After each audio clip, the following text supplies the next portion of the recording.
Letkol C. Arif Hidayat MH. Pria kelahiran Probolinggo tahun 1978 itu adalah alumni Akmil tahun 2000.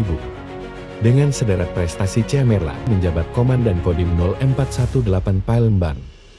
Ayah tiga anak itu adalah sosok yang gemar berolahraga sepeda, motor trail yang mengujinya, juga sepak bola.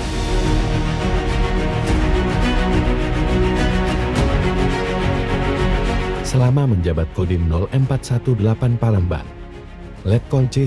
Arif Hidayat MH bersama pemerintah Kota Palembang bahu-membahu di setiap kegiatan demi terwujudnya masyarakat Kota Palembang yang madani. Terima kasih atas dedikasi dan pengabdiannya selama bertugas sebagai Dandim 0418 Palembang. Kontribusi Anda telah meninggalkan jejak yang berarti dalam pembangunan dan pelayanan kepada masyarakat. Semoga keberhasilan selalu menyertai langkah Anda di masa mendatang. Selamat bertugas di tempat yang baru.